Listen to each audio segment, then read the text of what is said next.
ಪ್ರಭು ಕ್ರಿಸ್ತರಲ್ಲಿ ಆತ್ಮೀಯ ಸಹೋದರ ಸಹೋದರಿಯರೇ, ಆಗಮನ ಕಾಲದ 2ನೆಯ ಭಾನುವಾರದಲ್ಲಿ ನಾವಿದ್ದೇವೆ.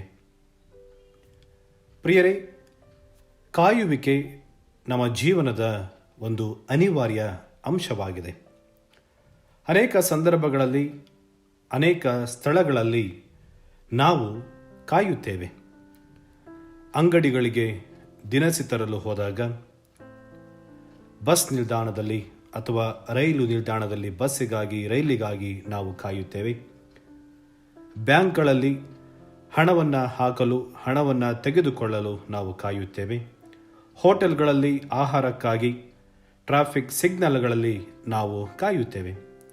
ಹಾಗಾಗಿ ಕಾಯುವುದು ನಮ್ಮ ಜೀವನದ ಒಂದು ಅಂಶವಾಗಿದೆ. ಈ ಕಾಯುವುದು ಒಂದು ರೀತಿಯ ಕಿರಿಕಿರಿ, ಇರಿಟೇಷನ್. ಒಂದು ಬಳ್ಳಿ ಹೂ ಬಿಡಲು ಸಮಯ ಬೇಕು, ಅದಕ್ಕಾಗಿ ನಾವು ಕಾಯುತ್ತೇವೆ. ತಾಯಿಯ ಗರ್ಭದಲ್ಲಿ ಮಗು ಜನಿಸಲು 9 ತಿಂಗಳು ತಂದೆ ತಾಯಿಯರು ಕಾಯುತ್ತಾರೆ. ಹುಟ್ಟಿದ ಮಕ್ಕಳು ದೊಡ್ಡವರಾಗಲು ತಂದೆ ತಾಯಿಗಳು ಕಾಯುತ್ತಾರೆ. ಹಾಗಾಗಿ ಕಾಯುವಿಕೆ ಜೀವನದ ಒಂದು ಅಂಶವಾಗಿದೆ. ಈ ಆಗಮನ ಕಾಲದಲ್ಲಿ ನಾವು ಕಾಯುತ್ತೇವೆ. ಅದು ಕ್ರಿಸ್ತನ ಬರುವಿಕೆಗಾಗಿ ಕಾಯುವುದು. ಇದು ಒಂದು ರೀತಿಯ ಫಲದಾಯಕ ಕಾಯುವಿಕೆ. ಇಂದಿನ ವಾಚನಗಳು ಮನಪರಿವರ್ತನೆಯಿಂದ ನಮ್ಮ ಬದುಕನ್ನು ನವೀಕೃತಗೊಳಿಸಿ ಕ್ರಿಸ್ತನ ಬರುವಿಕೆಗಾಗಿ ನಾವು ಕಾಯಬೇಕು ಎಂಬ ಕರೆಯನ್ನು ನೀಡುತ್ತಾ ಇದೆ. ಪ್ರಿಯರೇ, ಇಂದಿನ 1ನೆಯ ವಾಚನವನ್ನು ಯೆಶಾಯ ಪ್ರವಾದಿಯ ಗ್ರಂಥ ಅಧ್ಯಾಯ 11 ವಾಕ್ಯ 1ರಿಂದ 10 ತನಕ ನಾವು ಆಲಿಸುತ್ತೇವೆ. ಯೆಶಾಯನು ಮೆಸ್ಸಾಯ ರಕ್ಷಕ ಬರುವ ಸಂದರ್ಭದಲ್ಲಿ ಸಂಭವಿಸುವ ವಿಷಯಗಳ ಬಗ್ಗೆ ಪ್ರವಾದಿಸುತ್ತಾನೆ. ಬರುವ ರಕ್ಷಕನ ಆಳ್ವಿಕೆಯಲ್ಲಿ ನ್ಯಾಯ ನೀತಿಯಿಂದ, ಜ್ಞಾನ ವಿವೇಕದಿಂದ ರಕ್ಷಕನು ಆಳ್ವಿಕೆಯನ್ನು ಮಾಡುತ್ತಾನೆ. ಅವನು ಶಾಂತಿಯನ್ನು ಸ್ಥಾಪಿಸುತ್ತಾನೆ.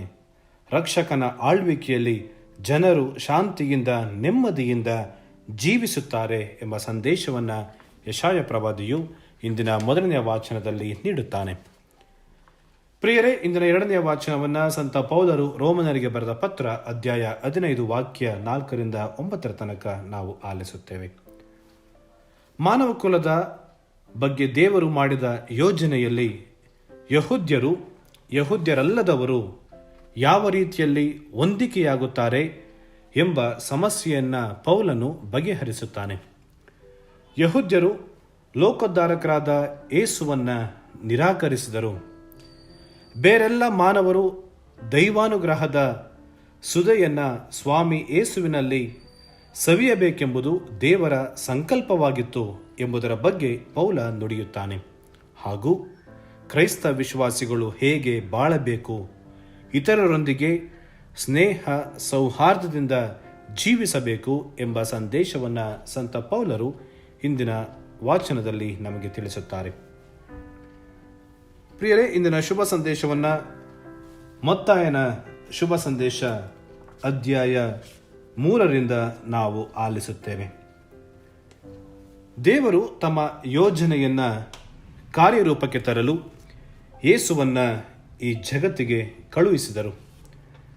ಅವರಿಗೆ ಎಲ್ಲ ರೀತಿಯ ಪೂರ್ವ ಸಿದ್ಧತೆಯನ್ನು ಮಾಡಲು ಯೋವಾನನನ್ನು ಕಳುಹಿಸುತ್ತಾರೆ. ಕ್ರಿಸ್ತನ ಬರುವಿಕೆಗೆ ಎಲ್ಲ ರೀತಿಯ ಸಿದ್ಧತೆ ಮಾಡಿದವನು ಸ್ನಾನಿಕ ಯೋವಾನ. ಯೋವಾನನ ಬೋಧನೆಯ ಸಾರಾಂಶ, ಪಶ್ಚಾತ್ತಾಪಪಟ್ಟು ಪಾಪಕ್ಕೆ ವಿಮುಖರಾಗಿರಿ, ದೇವರಿಗೆ ಅಭಿಮುಖರಾಗಿರಿ. ಯೇಸುವಿಗಾಗಿ ಹಾದಿಯನ್ನು ಸಿದ್ಧಪಡಿಸಲು ಬಂದವನೇ ಈ ಯೋವಾನ. ಯೋವಾನನಿಗೆ ತಾನು ಯಾರು, ಏನು ಮಾಡಬೇಕು, ತನ್ನ ಗುರಿ ಮತ್ತು ಉದ್ದೇಶ ಸ್ಪಷ್ಟವಾಗಿತ್ತು. ದೇವರನ್ನು ಸ್ವೀಕರಿಸಲು ನಾವು ಪಾಪದಿಂದ ವಿಮುಖರಾಗಬೇಕು. ರಕ್ಷಕನ ಆಗಮನವು ಸನಿಹವಾಗಿರುವುದರಿಂದ ನಾವು ತ್ವರಿತವಾಗಿ ತಯಾರಾಗಬೇಕು, ಸಿದ್ಧತೆ ಮಾಡಿಕೊಳ್ಳಬೇಕು ಎಂಬುದು ಯೋವಾನ ನೀಡಿದ ಕರೆಯಾಗಿತ್ತು. ಪ್ರಿಯರೇ, ಸರ್ವೇಶ್ವರ ಸ್ವಾಮಿಗೆ ಮಾರ್ಗವನ್ನು ಸಿದ್ಧ ಮಾಡಿ ಆತನ ಹಾದಿಯನ್ನು ಸರಾಗ ಮಾಡಿ ಎಂಬ ಪ್ರವಾದಿಯ ಮಾತುಗಳು ನಮ್ಮ ಬದುಕನ್ನು ಇಂದು ಸರಿ ಮಾಡಬೇಕು.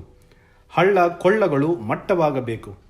ತಗ್ಗು ಮುಗ್ಗಾದ ಸ್ಥಳ ಸಮತಲವಾಗಬೇಕು. ಹಾದಿ ಸುಗಮವಾಗಬೇಕು.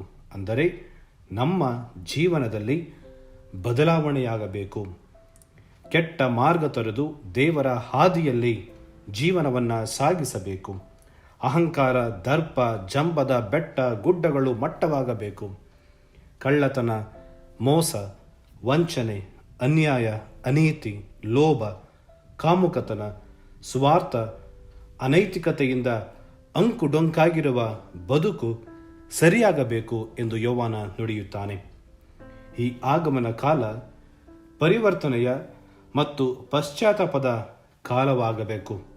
ಈ ಕಾಲದಲ್ಲಿ ಬೇರೆಯವರನ್ನು ಬದಲಿಸುವ ಮುನ್ನ ನಾವು ನಮ್ಮನ್ನು ಬದಲಾಯಿಸಿಕೊಳ್ಳಬೇಕು. ಲೌಕಿಕ ವಿಷಯಗಳಿಗಿಂತ ಆಧ್ಯಾತ್ಮಿಕ ವಿಷಯಗಳಿಗೆ ಹೆಚ್ಚಿನ ಮಹತ್ವವನ್ನು ನಾವು ನೀಡಬೇಕಾಗಿದೆ. ಹಾಗಾಗಿ ಸ್ನಾನಿಕ ಯೋವಾನನು ಇಂದು ನುಡಿಯುವುದು, ಈಗಾಗಲೇ ಮರದ ಬುಡಕ್ಕೆ ಕೊಡಲಿ ಬಿದ್ದಾಗಿದೆ. ದೇವರು ಒಳ್ಳೆಯ ಬೀಜಗಳನ್ನು ಮಾತ್ರ ತಮ್ಮ ಕಣಜದಲ್ಲಿ ತುಂಬಿಸಿಕೊಳ್ಳುತ್ತಾರೆ, ಒಟ್ಟನ್ನು ಬೆಂಕಿಯಲ್ಲಿ ಸುಟ್ಟು ಹಾಕುತ್ತಾರೆ ಎಂಬ ಸಂದೇಶವನ್ನು ನೀಡುವುದರ ಮೂಲಕ ಮನಪರಿವರ್ತನೆ ಆಗಲು ಸ್ನಾನಿಕ ಯೋವಾನ ಇಂದಿನ ಶುಭ ಸಂದೇಶದಲ್ಲಿ ನಮಗೆ ಕರೆಯನ್ನು ನೀಡುತ್ತಿದ್ದಾನೆ. ಪ್ರಿಯರೇ, ಮನ ಪರಿವರ್ತನೆ ಎಂದರೆ ಸಂಪೂರ್ಣ ಬದಲಾವಣೆ. ಕೆಟ್ಟ ಜೀವನಕ್ಕೆ ವಿದಾಯ ಹೇಳಿ ಒಳ್ಳೆಯ ಜೀವನವನ್ನು ಪ್ರಾರಂಭಿಸದಿದ್ದರೆ ಕೇಡು ಖಂಡಿತ. ದೇವರ ಇಚ್ಛೆಯಂತೆ ಜೀವಿಸಿದರೆ ಮಾತ್ರ ಜೀವನ ಫಲಪ್ರದವಾಗುತ್ತೆ. ಹಾಗಾಗಿ ಪಾಪವನ್ನು ತೊರೆದು ಜೀವಿಸಲು ಸ್ನಾನಿಕ ಯೋವಾನ ಇಂದು ನಮಗೆ ಕರೆ ನೀಡುತ್ತಾನೆ. ಪ್ರಿಯರೇ, ಪಾಪವೆಂಬುದು ತುಂಬ ಘೋರವಾದುದು. ಸಿರಾಕನ ಗ್ರಂಥದಲ್ಲಿ ಅಧ್ಯಾಯ 21 ವಾಕ್ಯ 2ರಲ್ಲಿ ಸಿರಾಕ ಈ ರೀತಿ ನುಡಿಯುತ್ತಾನೆ, ಪಾಪದಿಂದ ದೂರ ಓಡಿ ಹೋಗು. ಪಾಪವೆಂಬುದು ವಿಷ ಸರ್ಪದಂತೆ, ಸಿಂಹದ ಕೋರೆಯಂತೆ. ಹೇಗೆ ಒಂದು ವಿಷ ಸರ್ಪದ ಬಳಿ ನಾವು ಹೋದರೆ ಅಥವಾ ಸಿಂಹದ ಬಳಿ ಹೋದರೆ ನಮಗೆ ಆಪತ್ತು ನಿಶ್ಚಯವೋ, ಅದೇ ರೀತಿ ಪಾಪದಿಂದ ದೂರ ಉಳಿಯಲು ಸಿರಾಕ ನುಡಿಯುತ್ತಾನೆ. ಪಾಪದಿಂದ ದೂರ ಉಳಿಯದಿದ್ದರೆ ಪಾಪವು ಸಂಪೂರ್ಣವಾಗಿ ನಮ್ಮನ್ನು ನಾಶಪಡಿಸುತ್ತದೆ ಎಂದು ಸಿರಾಕನು ನುಡಿಯುವ ಸಂದೇಶ. ಹಾಗಾಗಿ ಇಂದು ಈ ಆಗಮನ ಕಾಲದಲ್ಲಿ ನಾವು ಪಾಪವನ್ನು ತ್ಯಜಿಸಿ ಒಳ್ಳೆಯ ಮನಪರಿವರ್ತನೆಯಿಂದ ದೇವರ ಬರುವಿಕೆಗಾಗಿ ಸಿದ್ಧತೆಯನ್ನು ಮಾಡಿಕೊಳ್ಳಬೇಕು ಎಂದು ನುಡಿಯುತ್ತಿದ್ದಾರೆ. ಪ್ರಿಯರೇ, ಸಂತ ಅಗಸ್ಟಿನರು ಪಾಪಿಯಾಗಿದ್ದವರು ಸಂತರಾದರು, ಅದು ಮನಪರಿವರ್ತನೆಯಿಂದ. ತೆರೇಸರವರು ಈ ರೀತಿ ನುಡಿಯುತ್ತಾರೆ, ಕಿರಿಯ ಪುಷ್ಪ ತೆರೇಸರವರು, ಮನಪರಿವರ್ತನೆ ಎಂಬುದು ಲಿಫ್ಟ್ ಇದ್ದಂತೆ, repentance is like a lift to heaven ಎಂದು ನುಡಿಯುತ್ತಾರೆ. ಹಾಗಾಗಿ ಇಂದು ಒಳ್ಳೆಯ ಮನಪರಿವರ್ತನೆಯನ್ನು ನಾವು ಮಾಡಬೇಕಿದೆ. ಯೋವೇಲ ಪ್ರವಾದಿ ತನ್ನ ಗ್ರಂಥದಲ್ಲಿ ಅಧ್ಯಾಯ 2 ವಾಕ್ಯ 12ರಿಂದ 13ರಲ್ಲಿ ಈ ರೀತಿ ನುಡಿಯುತ್ತಾನೆ, ಸರ್ವೇಶ್ವರ ಸ್ವಾಮಿ ಇಂತೆನ್ನುತ್ತಾರೆ, ಈಗಲಾದರೂ ಮನಪೂರ್ವಕವಾಗಿ ನನ್ನ ಕಡೆಗೆ ತಿರುಗಿಕೊಳ್ಳಿರಿ. ನಿಮ್ಮ ಉಡುಪುಗಳನ್ನು ಅಲ್ಲ, ಹೃದಯಗಳನ್ನು ಸೀಳಿರಿ. ನಿಮ್ಮ ದೇವರಾದ ಸರ್ವೇಶ್ವರ ಸ್ವಾಮಿಯ ಕಡೆಗೆ ತಿರುಗಿಕೊಳ್ಳಿ ಎಂದು ಯೋವೇಲ್ ಪ್ರವಾದಿ ನಮಗೆ ನುಡಿಯುತ್ತಾನೆ. ಪ್ರಿಯರೇ, ಧರ್ಮಸಭೆ ನಮಗೆ ಸುಂದರ ಸಂಸ್ಕಾರವನ್ನು ನೀಡಿದೆ, ಪಾಪ ನಿವೇದನೆ. ಈ ಆಗಮನ ಕಾಲದಲ್ಲಿ ಒಳ್ಳೆಯ ಪಾಪ ನಿವೇದನೆಯನ್ನು ಮಾಡಿ ದೇವರೊಂದಿಗೆ ಸಂಧಾನವನ್ನು ಮಾಡಿಕೊಂಡು, ಪರರೊಂದಿಗೆ ಸಂಧಾನವನ್ನು ಮಾಡಿಕೊಂಡು, ನಮ್ಮೊಂದಿಗೂ ನಾವು ಸಂಧಾನವನ್ನು ಮಾಡಿಕೊಂಡು ಪಾಪದ ಮಾರ್ಗವನ್ನು ತೊರೆದು ಹೊಸ ಹಾದಿಯಲ್ಲಿ ಕ್ರಿಸ್ತನ ತತ್ವಗಳ ಪ್ರಕಾರ ಜೀವಿಸುತ್ತಾ ಕ್ರಿಸ್ತನ ಬರುವಿಕೆಗಾಗಿ ನಾವು ಈ ಆಗಮನ ಕಾಲದಲ್ಲಿ ಸಿದ್ಧತೆಯನ್ನು ಮಾಡಿಕೊಳ್ಳೋಣ. ಆಗ ಮಾತ್ರ ಬರಲಿರುವ ಕ್ರಿಸ್ತ ನಮ್ಮ ಹೃದಯವೆಂಬ ಗೋದಲಿಯಲ್ಲಿ ಜನಿಸಲು ಸಾಧ್ಯ. ಇಂದು ಕ್ರಿಸ್ತ 100 ಗೋದಲಿಗಳಲ್ಲಿ ಜನಿಸಿ ನಮ್ಮ ಹೃದಯವೆಂಬ ಗೋದಲಿಯಲ್ಲಿ ಜನಿಸದೆ ಹೋದರೆ ಅದರಿಂದ ಯಾವುದೇ ಪ್ರಯೋಜನವಿಲ್ಲ. ಹಾಗಾಗಿ ಕ್ರಿಸ್ತ ನಮ್ಮ ಹೃದಯವೆಂಬ ಗೋದಲಿಯಲ್ಲಿ ಜನಿಸಬೇಕಾದಲ್ಲಿ ನಮ್ಮ ಕೆಟ್ಟ ಬದುಕನ್ನು, ಪಾಪದ ಬದುಕನ್ನು, ದುರ್ಮಾರ್ಗದ ಬದುಕನ್ನು ತೊರೆದು ನಾವು ಸುಗುಣವಂತರಾಗಿ ಜೀವಿಸಲು ಈ ಆಗಮನ ಕಾಲ ನಮಗೆ ಶಕ್ತಿಯನ್ನು, ಪ್ರೇರಣೆಯನ್ನು ನೀಡಲಿ. ಆಮೆನ್. ಪ್ರಿಯರೇ, ಈ ಚಾನೆಲ್ ಅನ್ನು ಸಬ್ಸ್ಕ್ರೈಬ್ ಮಾಡಿ ಪ್ರತಿದಿನ ದೇವರ ವಾಕ್ಯವನ್ನು ಆಲಿಸುತ್ತಾ ಅದನ್ನು ಇತರರೊಂದಿಗೆ ಹಂಚಿಕೊಳ್ಳಲು ನಮಗೆ ನೆರವಾಗಿರಿ. ಧನ್ಯವಾದಗಳು.